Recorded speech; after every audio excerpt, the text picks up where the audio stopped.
Hello and welcome back to my channel. Today I will be doing another unpopular K-pop opinions video. Before I start, I would like to put a disclaimer. These are my personal opinions and you don't have to agree with them. Please be respectful of everyone's opinion. I would also like to quickly say that all artists mentioned in the video are talented and hardworking, and I don't dislike any of them. My first opinion is that celebrating a group's achievement in the West does not equal wanting Western validation. If a group wins an award in America or goes on an American show, it does not mean that the fans are seeking Western validation. There is nothing inherently wrong with Western validation. However, when fans hold validation and achievements in the West higher than in places such as Asia, it becomes a problem. This is mainly directed at Twitter. However, I have seen this happen on Instagram as well.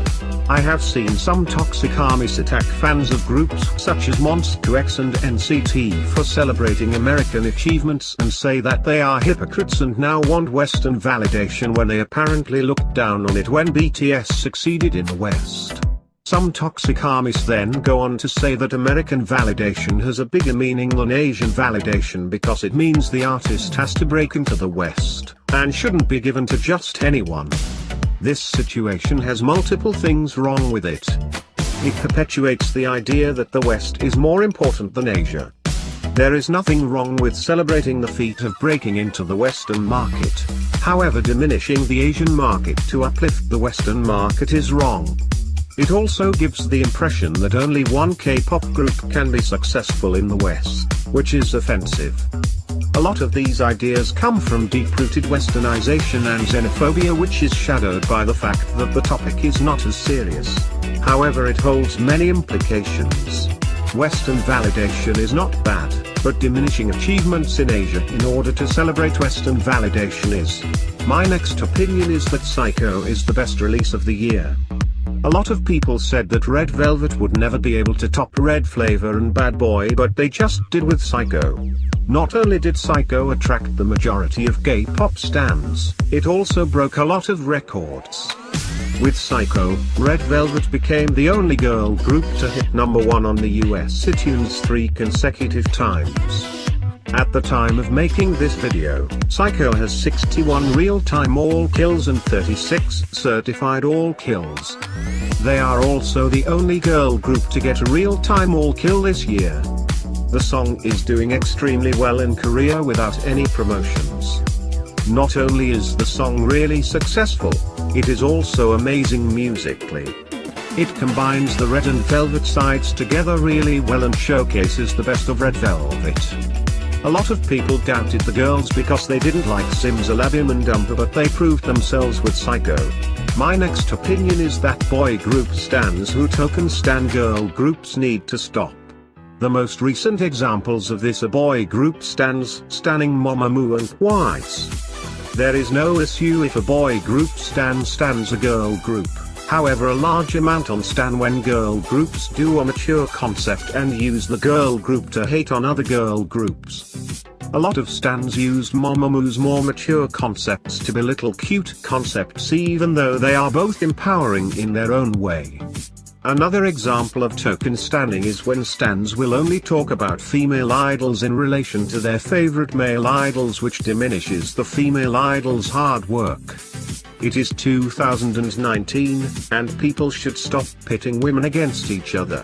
Using a girl group to trash another girl group is toxic and unnecessary. If the idols saw what you were using them to do, they would be disgusted. All girl groups work hard and make music for their fans, not for toxic boy group stans to token stan them and use them to hate on other groups. The fourth opinion is that Jennie was never lazy. If you look at the time period of when people were claiming Jennie was lazy, there were only a small amount of performances where she was not giving her full effort. In the majority of performances, Jennie was giving just as much energy as the other girls, but aunties hand-picked those moments from those certain performances to hate on Jennie. They would also use her Fancam's fine moments in the choreography that are not as technical and hard, so it would look like she was being lazy even though she was doing the exact same thing as the other girls, but it couldn't be seen because they were not visible in the video. The people claiming Jennie's laziness were antis and only wanted to bring her down. The time this happened was also when she was topping brand rankings and getting lots of endorsements. Jennie did have some performances where she was not giving her full effort, but people concluded that she was lazy rather than actually thinking about it. There is a high chance that she could have been very stressed or even have been suffering with some depression or anxiety. She also has motion sickness, which Blinks have given multiple pieces of proof, however antis are quick to dismiss them. All I can say is that it is hypocritical for K-pop stans to come at Jennie because they always preach about mental health but didn't care when it was her. This next opinion is aimed at stan Twitter because none of you have any common sense. Dispatch should not be supported ever. It is coming up to January the 1st, where Dispatch has made it a tradition to expose a celebrity couple. Some people have forgotten that Dispatch does not do this with good intentions, and is trying to tarnish the image of the celebrities exposed. Dispatch has exposed over 30 celebrity couples since it began. I don't know if stan Twitter has memory loss, but dating news is not well accepted in the K-pop industry. Yes, there are exceptions like Jihyo and Daniel, but the majority has bad consequences. Examples of this are Hyuna and E-Dawn of Pentagon, Baekhyun of EXO and Taeyeon of Girls' Generation. Not only does it cause the positive popularity of idols to decrease, it also enables sasaying fans to become even more psychotic. Dispatch should not be supported in the slightest. They stalk celebrities and try to ruin careers. The Blue House website has had petitions such as "Please shut down Dispatch," which violates celebrities' privacy, demanding the shutdown of Dispatch, and Dispatch is violating privacy. So to conclude, stop supporting Dispatch and hoping for them to expose certain celebrities, you psychopaths. This next opinion is that fans need to stop babying idols. This specifically relates to a recent issue surrounding V from BTS. In a picture of his painting there was a jewel in the bottom, barely noticeable, yet people freaked out. He is a grown man, yet people try to decide what is best for him.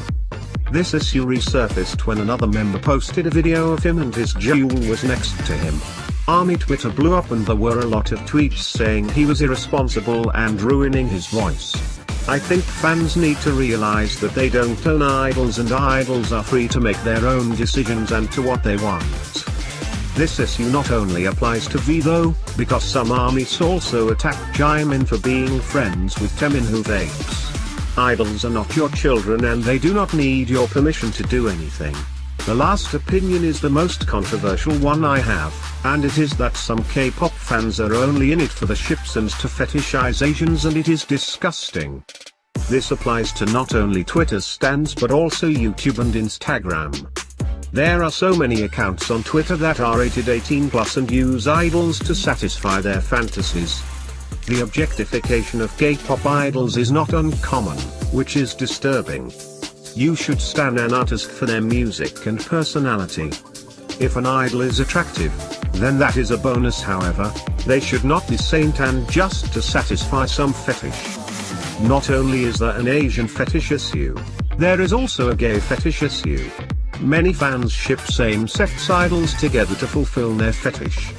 They write smut and are borderline obsessive with their ships.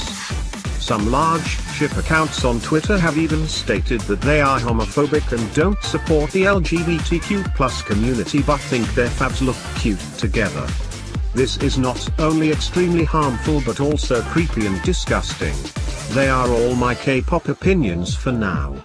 Feel free to comment your opinions below. Thank you for watching and make sure to like and subscribe.